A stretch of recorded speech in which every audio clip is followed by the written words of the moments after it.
Surely it is an odd way to spend your life, sitting alone in a room with a pen in your hand, hour after hour, day after day, year after year, struggling to put words on pieces of paper, to give birth to what does not exist, except in your head. Why on earth would anyone want to do such a thing? The only answer I have ever been able to come up with. मैं उस जुबान में पैदा हुई जो मेरी होने की इजाजत कभी नहीं देती थी, जैसे समंदर अपनी नीली गहराई में मुझे निगल जाना चाहता हो. That was the day my whole world went blank. Air looked black, sun looked black. I lay up in bed and stared at the black walls of my house. फिर मुझे दो और जुबानों से मिलवाया गया और दोनों ने मेरे ही खिलाफ गवाही दी. It took me 2 months to even look out of the window, to see the world that was still there. I was surprised to see the world did not stop even when I wanted to. इस तरह लफ्जों की दुनिया में मैं यतीम कर दी गई. I mumbled, lying is easy but it's lonely. What do you mean? When you lie to everyone about everything, what's left? What's true? Nothing. Exactly, I said.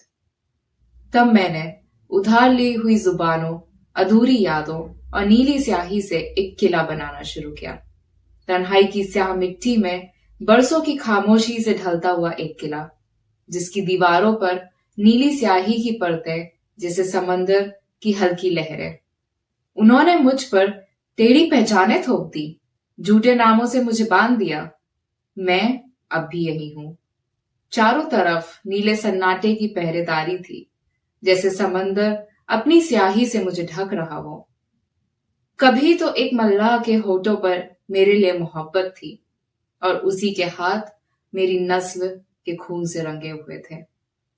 उसकी आंखों में समंदर का नीला था और मेरी रगों में सदियों का इतिहास.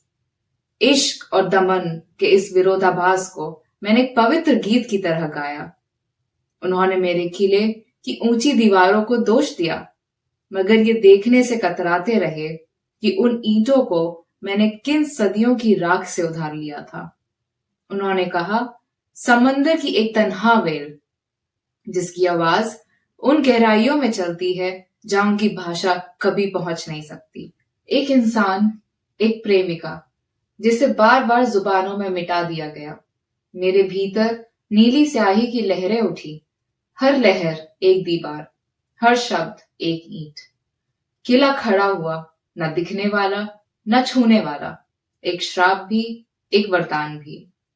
मैंने शब्दों में अपनी सांसें ढूंढना सीखा और हर बार मिटती जुबानों के खिलाफ अपनी मौजूदगी दर्ज करने को.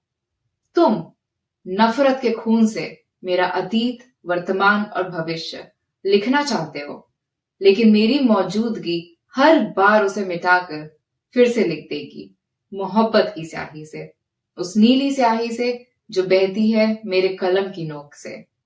मेरे किले की ठंडी पत्थर की जमीन पर पन्ने बिखरे पड़े हैं, हर पन्ना नीली स्याही का एक छोटा समंदर, इंसानियत की नाजुक मोज़ेक से सजे हुए. उम्मीद का जंग लगा ताला कहीं खो गया है. उसकी चाबी मोहब्बत शायद समंदर की सबसे गहरी नीली अंधेरी तह में डूबी हुई है. डूबो, अगर सच में सुनना चाहते हो उस आवाज को जो गहराइयों में गूंजती है.